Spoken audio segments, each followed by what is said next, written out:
வணக்கம் மக்களே. இன்னைக்கு அடிபொலியா ஒரு பிரேக்ஃபாஸ்ட் தாங்க செஞ்சு காட்ட போறேன்.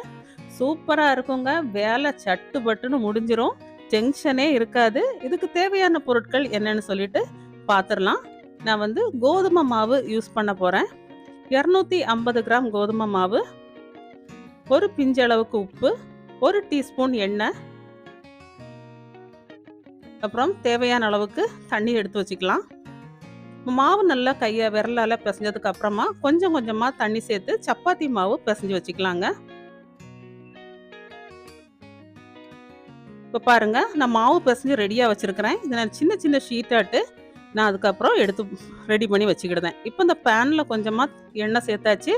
ஒரு பொடிசா கட் பண்ண ஆனியன் சேர்த்துருக்குறோம். லேசா வதங்கினதுக்கு அப்புறமா ஒரு தக்காளி சேர்த்துக்கலாம்.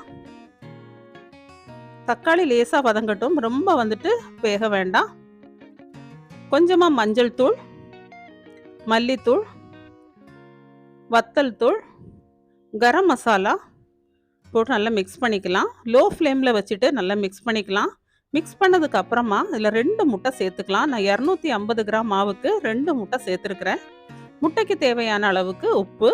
இப்போ லோ ஃப்ளேமில் வச்சு நல்லா மிக்ஸ் பண்ணிக்கலாம்.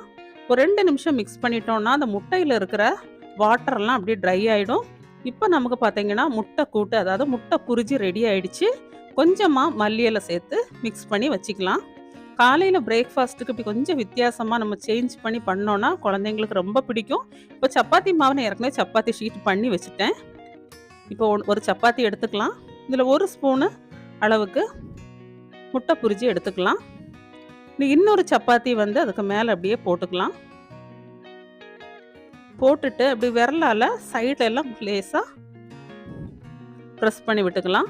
இப்போ இதே மாதிரி பாட்டிலோட மூடி இல்லைன்னா டிஃபன் பாக்ஸ் ஏதாவது மூடி இருந்ததுன்னா எடுத்து இப்படி கட் பண்ணி எடுத்துக்கலாம். அப்போ ஷேப்பெல்லாம் நமக்கு ஒரே மாதிரி கிடைக்கும். அதுக்கப்புறம் ஓரங்களில் விரலால் இப்படி தட்டி விட்டுக்கலாம். தண்ணி எதுவும் தேவையில்லை. இப்படி விரலால் ப்ரெஸ் பண்ணி விட்டுட்டிங்கனாலே போதும். இப்போ சூப்பராக ரெடி ஆகிடுச்சு பாருங்கள். இப்போ நம்ம ஆயில் ஊற்றி எண்ணெயில் ஃப்ரை பண்ணி எடுத்துக்கலாம். நம்ம இப்படி ஷாலோ ஃப்ரையும் பண்ணிக்கலாம், இல்லைன்னா டீப் ஃப்ரை வேணாலும் பண்ணிக்கலாம். எப்படினாலும் நம்ம விருப்பம்தான்.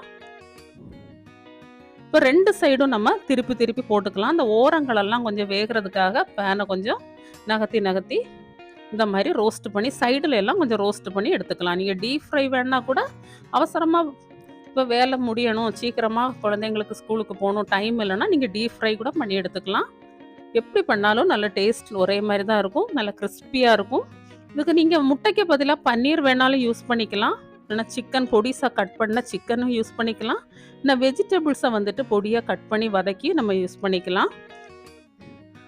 ஒரே டிஃபன் சாப்பிட்றதுக்கு எல்லாத்துக்கும் போர் அடிக்கும்லாங்க. அதனால் கொஞ்சம் வித்தியாசமாக காலையிலே நம்ம செஞ்சிட்டோன்னா இதுக்கு சைட் டிஷ் எதுவுமே நமக்கு தேவையில்லை. நம்ம அப்படியே சப்பாத்தி போட்டு முட்டை புரிஜியை வச்சு அப்படியே ஃப்ரை பண்ணி கொடுக்குறது தான். ரொம்ப ஈஸியாக இருக்கும். நீங்கள் வீட்டில் கண்டிப்பாக செஞ்சு பாருங்கள். இதே மாதிரி நான் இன்னொரு வீடியோவில் உங்களுக்கு புதுசான வித்தியாசமான பிரேக்ஃபாஸ்ட்டோட வரேன். நம்ம வீடியோ உங்களுக்கு பிடிச்சிருந்ததுன்னா சப்ஸ்கிரைப் பண்ணி சப்போர்ட் பண்ணுங்கள். நன்றி மக்களே.